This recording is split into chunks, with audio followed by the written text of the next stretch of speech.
योनि के रास्ते खुजली वजाइनल ईचिंग महिलाओं में एक आम समस्या है।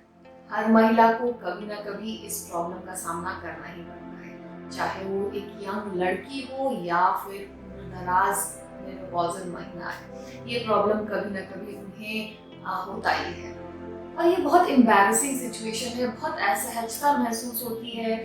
सपोज आप किचन में काम कर रहे हो, आप बच्चे को पढ़ा रहे हो, किसी मीटिंग में हो, किसी पार्टी में हो और आपको कंटिन्यूअस आपके प्राइवेट पार्ट में ईचिंग करने की, खुजली करने की अर्ज हो। कितना एम्बैरेसिंग है। और ये ऐसी सिचुएशन है कि किसी से आप जल्दी ये बातें शेयर नहीं करते हो, डॉक्टर्स के पास भी नहीं जाते हो। तो बस फ्रेंड्स, आज के वीडियो में हम खुलकर बात करने वाले हैं वजाइनल ईचिंग, आपके प्राइवेट पार्ट में खुजली के बारे में। ये क्यों होता है और इसे कैसे हम इससे बच सकते हैं, इसका ट्रीटमेंट ऑप्शन क्या है।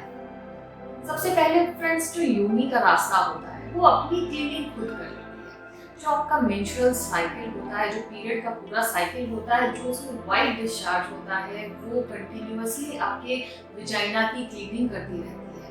आपके योनि के रास्ते कुछ अच्छे बैक्टीरिया और फंगस होते हैं जो उसे हेल्दी बनाते हैं।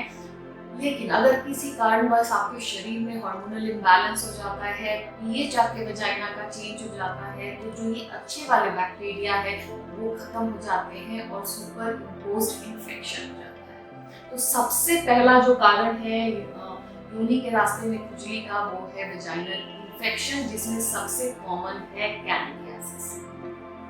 कैंडिडियासिस एक फंगल इन्फेक्शन है योनि के रास्ते का, जिसमें कि जो पेशेंट होता है उसे इंटेंस ईचिंग होती है, बहुत ज़्यादा खुजली होती है।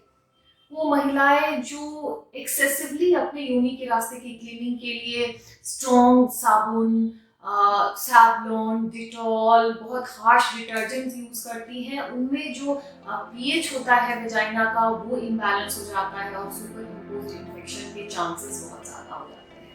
वो फीमेल्स जो डिओड्रेंट्स या फिर वजाइनल स्प्रेज यूज करती हैं, वजाइना के रास्ते में कोई सुपर एडेड क्रीम यूज करती हैं, तो उससे भी इन्फेक्शन, जो वजाइना का जो कैंडिडल इन्फेक्शन है उसके चांसेस ज़्यादा होते हैं, उन्हें खुजली होने के रास्ते में ज़्यादा होती है। लंबे समय तक एंटीबायोटिक यूज करने से डायबिटिक महिलाओं में भी ये प्रॉब्लम ज़्यादा देखने को मिलती है। वजाइनल कैंडिडियासिस में आपके योनि के रास्ते में ईचिंग के साथ साथ आपको वाइट डिस्चार्ज देखने को मिलेगा। आपके पैंटी पे वाइट कलर का दही जैसा डिस्चार्ज अगर मिलता है तो ये एक बहुत इम्पोर्टेंट सिम्टम है कैंडिडियासिस का।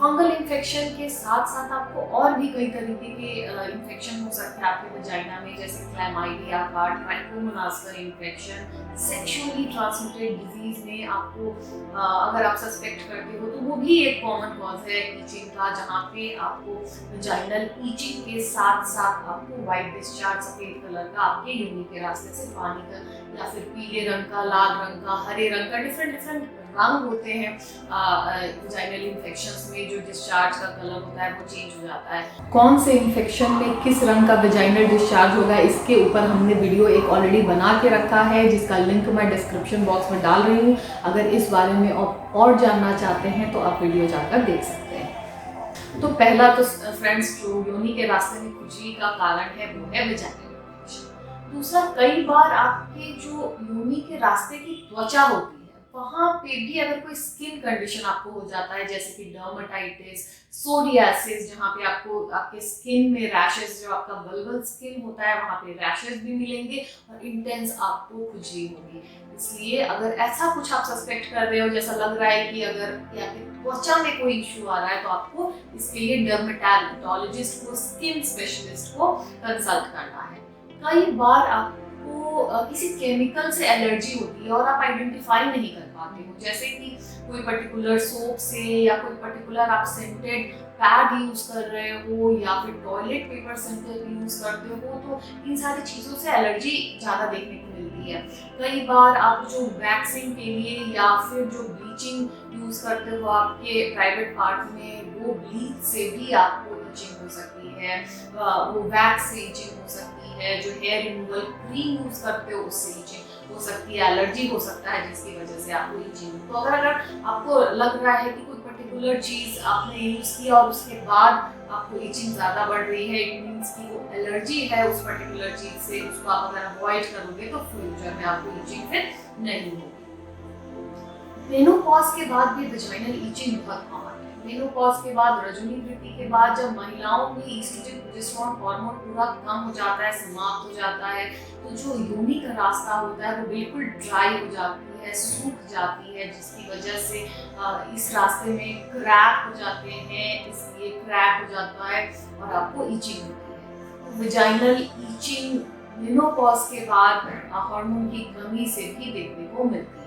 तो फ्रेंड्स, ये कुछ कारण थे जिसकी वजह से आपको वजाइनल ईचिंग काफ़ी समय तक हो सकती है। लेकिन अगर बहुत टाइम तक आपको वजाइनल ईचिंग हो रही है, किसी भी दवा से नहीं मान रही है, ट्रीटमेंट नहीं सक्सेसफुल हो रहा है, तो कहीं ये वल्वल या वजाइनल कैंसर का अंदेशा हो सकता है। इसलिए किसी प्रकार की ईचिंग को जो लंबे समय तक आपको परेशान कर रही है, लाइटली नहीं लेना है और आपको आपके गायनेकोलॉजिस्ट को कंसल्ट करना है।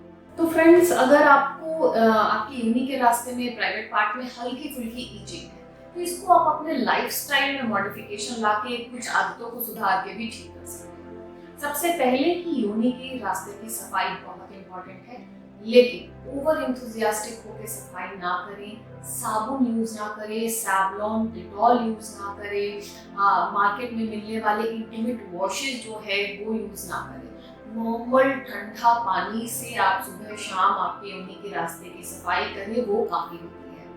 अपने अंडरगारमेंट्स को ज़्यादा से ज़्यादा कोशिश करें कि सॉफ्ट डिटर्जेंट से धोएं, हार्ड डिटर्जेंट से ना धोएं, सनलाइट में सुखाएं, कॉटन के अंडरगारमेंट्स पहने, कॉटन के पैंटीज पहने, कोई भी लेस वाले या फिर पॉलिएस्टर के फैंसी पैंटीज रेगुलरली ना पहने। अपने प्राइवेट पार्ट में ज़्यादा केमिकल्स का यूज़ ना करें, जैसे कि वैक्स, ब्लीचिंग, स्प्रे, डिओड्रेंट्स। अगर आप यूज़ करते हो तो अगर आप इस यूज़ को भी बंद करोगे तो देखोगे कि आपकी ईचिंग में इम्प्रूवमेंट होती है। जो आपको खुजली होती थी, देखिए धीरे धीरे करके आपको आराम हो जाएगा। तो ज़्यादा केमिकल्स आप अपने आपके योनि के रास्ते में यूज़ ना करें। टूशेज या फिर अगर पैड, किसी पर्टिकुलर पैड से आपको इशू हो रहा है तो उसको रिप्लेस करें, तो आपको ईचिंग में आराम मिलेगा। ज़्यादा टाइट कपड़े ना पहने, कोशिश करें, स्पेशली इंडिया में गर्मियों के टाइम में जहाँ टाइट कपड़े पहनने से पसीना बहुत ज़्यादा होगा, वैसे कंडीशन को अवॉइड करें। कॉटन की ड्रेस पहने, थोड़ी लूज पहने, जिससे कि एयर आर पार हो जाए, हवा आर पार हो जाए और जो आपका प्राइवेट पार्ट हो वो ड्राई रहे। इससे आपको इन्फेक्शन के चांसेस काफ़ी कम हो जाते हैं आपके प्राइवेट पार्ट में। तो फ्रेंड्स, इतने प्रिकॉशंस के बाद भी अगर आपको कंटिन्यूअस ईचिंग हो रही है, या फिर जो आपके प्राइवेट पार्ट की खुजली है वो बहुत ज़्यादा है, या फिर आपको साथ साथ में बहुत ज़्यादा डिस्चार्ज हो रहा है, या फिर खुजली के साथ में प्राइवेट पार्ट में कोई रैश है, या फिर कोई पिंपल जैसा कुछ निकला हुआ है, या फिर कोई लंप है, मांस जैसा कुछ निकला हुआ है, तो आपको आपके डॉक्टर को कंसल्ट करना है। अकॉर्डिंग टू कॉज अपना ट्रीटमेंट एडवाइस करेंगे। अगर इन्फेक्शन की वजह से आपको ईचिंग हो रही होगी तो इन्फेक्शन का ट्रीटमेंट बहुत आसान होता है। कुछ बेसिलीज होती हैं जो आपको सोने टाइम वो कैप्सूल्स अपने वजाइना में डालना होता है, आपकी योनि के रास्ते में डाल के सोना होगा। 6 से 7 दिन के कोर्स के बाद में आपका जो इन्फेक्शन होता है वजाइना यूजुअली रिस्पॉन्ड कर जाता है। अगर आप सेक्सुअली ट्रांसमिटेड डिजीज एक्सपेक्ट कर रहे हैं, आपको लग रहा है कि आपको सस्पेशन हो रहा है कि आपको एसटीडी हो सकता है, तो भी आपको गायनेकोलॉजिस्ट को कंसल्ट करना है। इसका भी ट्रीटमेंट बहुत टफ नहीं होता है। 10 to 15 डेज के एंटीबायोटिक कोर्स एंड पेनिसिलिन होती है, जिसके ट्रीटमेंट के बाद इसे सॉल्व कर सकते हैं। अगर कोई स्किन डिसऑर्डर है तो आपके स्किन स्पेशलिस्ट आपको अच्छा ट्रीटमेंट देंगे। लेकिन यस, समटाइम्स ये कैंसर हो सकती है, इसलिए कभी भी वजाइनल ईचिंग को अवॉइड नहीं करना है। अगर कैंसर का कोई भी अंश होता है तो डॉक्टर अकॉर्डिंगली एक मल्टीडिसिप्लिनरी अप्रोच के साथ में कैंसर स्पेशलिस्ट और गायनेकोलॉजिस्ट मिलकर आपका सक्सेसफुल ट्रीटमेंट कर सकते हैं। इसलिए घबराना नहीं है, कोई भी सिम्टम कभी भी आपको आए, आप अपने डॉक्टर को कंसल्ट करें। तो फ्रेंड्स, ये वीडियो अगर आपको पसंद आया हो तो लाइक शेयर एंड सब्सक्राइब करना ना भूलें। Thank you.